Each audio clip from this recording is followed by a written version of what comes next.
Hello what's up guys. तो कैसे हैं आप लोग। स्वागत है आपका एक और नई वीडियो के अंदर। मैं हूं आपका होस्ट, पर नहीं मानते आप मुझे अपना दोस्त, क्योंकि ये देखिए ये आपने क्या किया। यार चलो मैं मानता हूँ आपको मेरी कोई वीडियो में कोई चीज़ अच्छी नहीं लगी होगी, पर भाई आप कमेंट सेक्शन में तो बता सकते हो कि यार मुझे तेरी ये वाली चीज़ बिल्कुल पसंद नहीं आई, इसको सुधार। तो मैं तुम्हें डिसलाइक दे रहा हूँ, डिसलाइक दो, मैं मना नहीं कर रहा। डिसलाइक दो, अगर आपको कोई चीज़ अच्छी ना लगे तो आप डिसलाइक दो। अगर मैं अपनी वीडियो को दोबारा देख लूँ भाई, मैं डिसलाइक दे दूंगा, क्योंकि मेरे को कोई ना कोई तो गलती मिल जाएगी। पर मैं वो गलती आपके मुंह से सुनना चाहता हूँ कि आप मेरी गलती को पकड़ पाए कि नहीं। आगे से भाई अगर डिसलाइक करो तो प्लीज़ यार कोई सा रीज़न बता देना कि भाई आप क्यों डिसलाइक कर रहे हो, कि मेरी वीडियो में कौन सी गलती थी। तो हाँ भाई, एक और चीज़, थैंक यू यार, आपने भाई 10 दिनों के अंदर अपने 21 सब्सक्राइबर कंप्लीट करा दिए भाई साहब। ऑसम सपोर्ट रहा भाई आपका, मैं तो हैरान हो चुका हूँ भाई। इतना खतरनाक सपोर्ट भाई किसी को नहीं मिला होगा जितना मेरे को मिल रहा है, मजाक नहीं।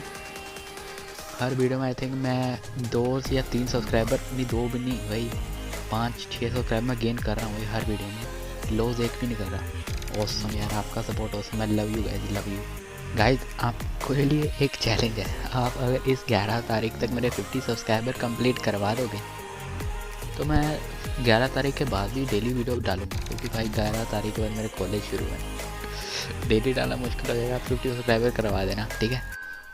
तो बिना देरी के वीडियो स्टार्ट करते हैं टुडे स्मॉल इंट्रो।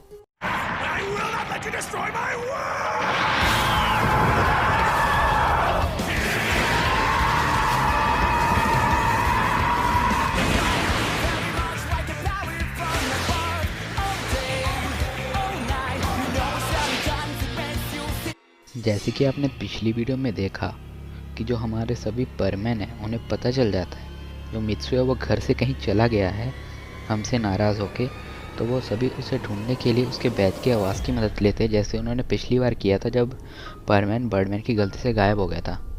तो वो सभी उसके बैच की मदद लेना शुरू कर देते हैं। वो दूर जा कर के एक आइलैंड के पास रुकते हैं, वहाँ से उनका कनेक्शन टूट जाता है परमैन के बैच से। तो वो कहते हैं कि आज का रात अपन यहीं ठहरते हैं, कल फिर से परमैन को ढूंढने के लिए निकल पड़ेंगे। तो वो रात वहीं पे ठहर जाते हैं। वहाँ पे एक मछुआरा रहता है, वो उन्हें देख लेता है वो आइलैंड पे जाते हुए। वो दूर था बहुत, वो आवाज़ दे रहा रहता है कि यहाँ पे मत जाओ, यहाँ पे मत जाओ, यहाँ पे खतरा बहुत है।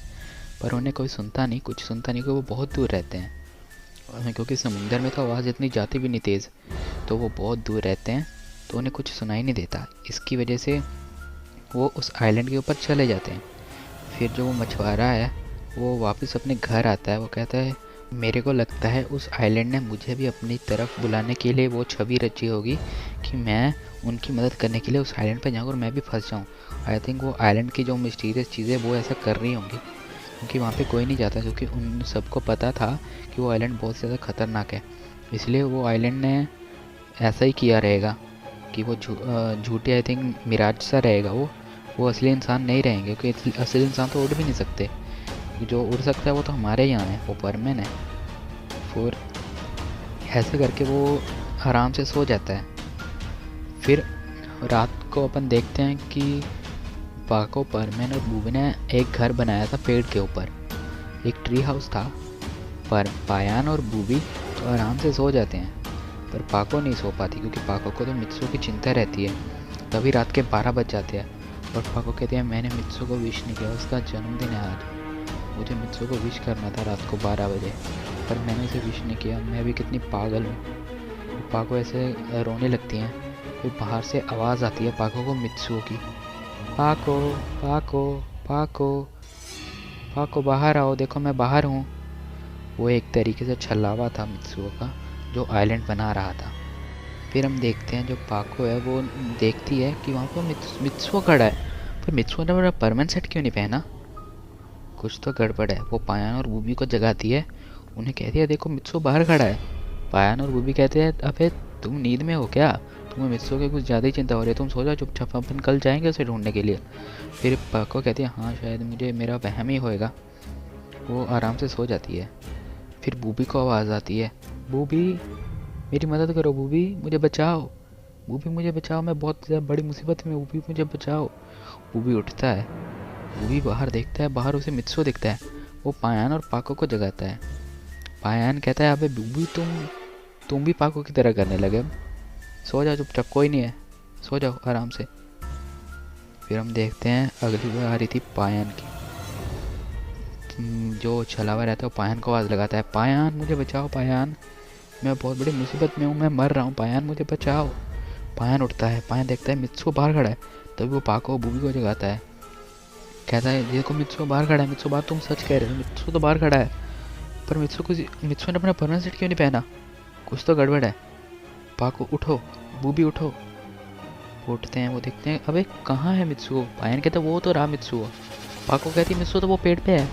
वो भी कहता है नहीं मित्सु तो वो तो उस पे है, समुद्र के किनारे है। कहते हैं तीन मित्सु। वो कहता है कुछ तो गड़बड़ है इस आइलैंड के ऊपर, हमें यहाँ से निकलना पड़ेगा। जैसे ही वो वहाँ से निकलने की कोशिश करते हैं तभी पीछे से आइलैंड के जो पेड़ रहते हैं वो उनके पैरों को पकड़ लेते हैं। वो जोर से चिल्लाते हैं परमैन हमें बचाओ, पाको चिल्लाती है। ये जो परमैन और पाको का आपको पता है बॉन्ड कितना तगड़ा है। परमैन के दिल में उठता है कि पाको किसी मुसीबत में है। फिर परमैन पाको को कॉल करता है, किस्मत से कॉल लग भी जाता है। फिर पाको कहती है कि परमैन हमें बचाओ, परमैन ये आइलैंड खा जाएगा, परमैन हमें बचाओ। फिर परमैन कहता है तुम कहाँ हो पाको, मुझे बताओ तुम कहाँ हो। फिर पाको कहती है हम एक आइलैंड पे हैं, परमैन हमें बचाओ। फिर परमैन कहता है अब वहाँ से एक एल्डर रहता है, एक एल्डर के पास जाता है। एल्डर से पूछता है प्लीज़ सर यहाँ पे कोई आइलैंड है जो बहुत ही मिस्टीरियस हो, ख़तरनाक आइलैंड है कोई आसपास। जो फिर एल्डर रहते हैं उसके कहते हैं हाँ वहाँ पे तो है, वहीं पे वो बंदा रहता है। वो कहता है तुम वहाँ क्यों जाना चाहते हो परमैन, वहाँ पे मैंने कुछ लोगों को जाते देखा था जो तुम्हारे जैसे थे, मुझे तो लगा वो आइलैंड का छल्लावा है जो मुझे अपनी तरफ खींचने के लिए वो ऐसा इमेज बना रहा है, मिराज सा बना रहा है। फिर परमैन कहता है वहाँ पक्का पायन और बूबी और पाको रहेंगे। वो उनसे पूछता है कितने कितने थे, वो बोल रहा 3 थे। फिर परमैन को पूरा विश्वास हो जाता है। फिर परमैन कहता है कौन से, क्या आप मुझे उस आइलैंड के पास लेके जा सकते हैं, आप दूर से ही मुझे बता दीजिए उसके किनारे से, समुद्र के किनारे से कि वो आइलैंड कहाँ है, मैं चला जाऊँगा।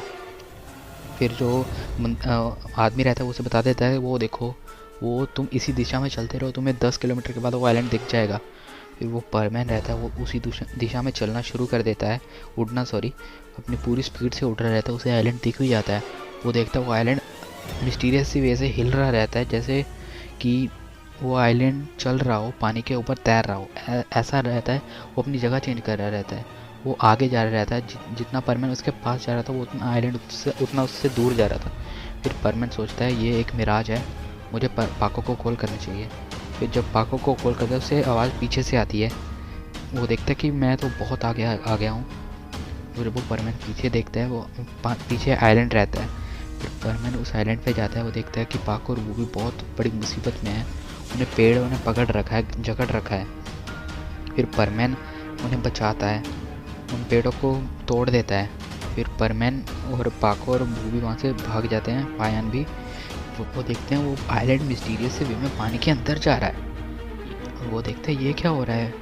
वो सभी देख के चौंक जाता है कि ये आइलैंड पानी के अंदर गया और गायब हो गया। फिर जो पाको रहती है वो मित्सु को गले लगा के किस कर देती है। मित्सु कहता है अबे पाको तुम ये क्या कर रही हो, बोलते पायन और वो भी वहीं पे खड़े हैं। फिर पाको कहते हैं कोई नहीं उन्हें देखने दो, अगर उन्होंने किसे बताया तो फिर उनकी तो खैर नहीं। पायन वो भी अपना मुंह घुमा लेते हैं। पाको परमैन कहते हैं हैप्पी बर्थडे मित्सु। फिर मित्सु गुस्से में अपना मुंह घुमा लेता है। वो कहता है पहले तो तुम्हें याद नहीं था, अब मेरे रोबोट ने तुम्हें बताया होगा ना कि मेरा जन्मदिन है।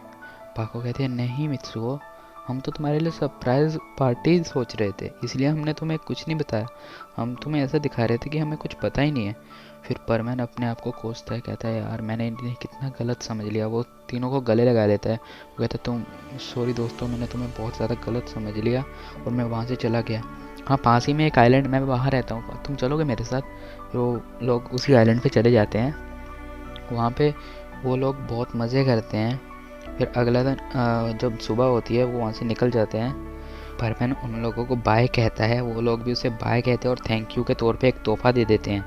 उस तोहफे में उस आइलैंड के एक मशहूर फल था जो और कहीं नहीं मिलता था, सिर्फ उसी आइलैंड में मिलता था। उसे द फ्रूट ऑफ लव के नाम से भी जाना जाता था, क्योंकि जो भी बंदा उसे शेयर करके खाता है किसी भी साथ, उसका साथ कभी नहीं टूटता। ऐसा सुनते ही परमैन आधा फल खा लेता है और आधा फल पाको को दे देता है। पाको ये समझ जाती है कि परमेन का इंटेंशन क्या है। पाको भी वो फल खा लेती है। फिर हम देखते हैं जो परमेन है वहाँ से चले जाते हैं। सभी उससे गुड बाय कह रहे रहते हैं परमेन को, कि कहते हैं दोबारा फिर आना। परमेन कहते हैं हाँ वो ज़रूर मैं आऊँगा दोबारा। एक हफ्ते में परमेन का वहाँ एक बहुत अच्छा दोस्त बन गया था, उसका नाम रियू था। परमेन रियू से कहता है रियू तुम भी मेरे शहर कभी आना, मैं तुम्हें पूरा टोक्यो शहर घुमाऊंगा। रियू कहता है हाँ मैं ज़रूर आऊँगा परमेन। फिर वो ऐसे करते वहाँ से चले जाते हैं। जब परमेन घर जा रहा रहता है वो पाको से कहता है पाको तुम समझ गई थी ना मेरी टेंशन। पाको कहते हैं हाँ मैं समझ गई थी, वरना मैं तुम जैसे बुद्धू की जूठा फल क्यों खाती। फिर वो दोनों हंसने लगते हैं। फिर वो देखते हैं कि टोक्यो शहर आ गया। फिर पाको पायान बूबे और परमेन से कहती है तुम सभी अब सुमेरे के घर चलो। परमेन कहता है क्यों पाको, हम सुमेरे के घर क्यों जाएंगे, हम उन्हें तंग क्यों करें, वो आराम कर रही होगी। पाको कहते हैं तुम चलो ना, तुम्हें सुमेरे से मिलने का शौक नहीं है क्या। परमेन कहता है हाँ ज़रूर मैं चलूँगा सुमेरे का, सुमेरे का तो मैं सबसे बड़ा फ़ैन हूँ। वो चले जाते हैं। तभी देखते हैं वहाँ पे अंधेरा रहता है। परमेन कहता है वहाँ पे अंधेरा क्यों है। फिर सुमेरे लाइट ऑन करते कहते हैं सरप्राइज। देखते हैं कि वहाँ पे केक रहता है, पूरी लाइटिंग वाइटिंग पूरी अच्छे से रहती है, वहाँ पे बलून वलून लगे रहते हैं। वो मित्सु का सरप्राइज पार्टी थी जो पाको कह गई थी सुमेरे अपने रोबोट से, मतलब कि तुम रेडी करके रखना आज हम परमेन को लेके आएंगे। फिर जब परमेन रहता है वो खुशी से पाको को गले लगा लेता है। पाको शर्मा के कहती है परमेन यहाँ सभी हैं, ये तुम तो शर्म करो थोड़ी सी, परमेन कहते हैं। फिर परमेन दूर हो जाता है, उसके गाल दोनों लाल हो जाते हैं, पाको के भी गाल लाल हो जाते हैं। सुमेरे उन्हें देख के बहुत हंसती है, मन में सोचती है अबे ये कितने पागल है ना, ये बुद्धू हैं दोनों एक ही जैसे हैं। फिर वो कहते हैं परमेन चलो केक काटो अपना। परमेन रहता है केक काटता है, सभी परमेन को विश करते हैं, सभी परमेन को गिफ्ट देते हैं। और जब पार्टी एंड होती है सभी अपने अपने घर चले जाते हैं। पाको और परमेन एक साथ ही जा रहे होते हैं। फिर पाको परमेन से कहती है अबे मैंने तुम्हें तो अपना गिफ्ट दिया ही नहीं। परमेन कहते हैं अल्लाह दो। फिर पाको परमेन को लिप टू लिप किस कर देती है वहाँ से और शर्माती हुई चली जाती है। परमेन कहता है पाको तुमने मुझे मेरी ज़िंदगी का सबसे बेस्ट गिफ्ट दिया है, थैंक यू पाको। तो गाइस इसी के साथ हैप्पी बर्थडे मित्सुओ की सीरीज़ जो है वो ख़त्म हो जाती है। आगे मेरे को समझ नहीं आ रहा मैं कौन सी सीरीज़ बनाऊँ यार, तुम ही कमेंट सेक्शन में बता दो, वरना मुझे सोचने में 2-3 दिन लग जाएंगे क्योंकि अगर तुम कमेंट सेक्शन में कोई सीरीज़ का नाम लिख दोगे ना भाई, मैं इतना तो तेज़ हूँ भाई, मैं बिना स्क्रिप्टेड ही बना दूंगा। क्योंकि ये जो सीरीज़ है ना, जो मित्सुओ मेमोरी लॉस और जो ये हैप्पी बर्थडे मित्सुओ, ये जो भी सीरीज़ है ये एक भी स्क्रिप्टेड नहीं है। मैं ऑडियो ऑन करता हूँ, जो मेरे दिमाग में आता है मैं बोलता जाता हूँ। अगर आपको अच्छी लगी हो तो लाइक करो, बुरी लगी हो तो डिसलाइक करो, और कमेंट सेक्शन में ज़रूर बताना यार डिसलाइक क्यों किया है। और इसी के साथ वीडियो को एंड करते हैं। गुड बाय, सायोनारा, सी या।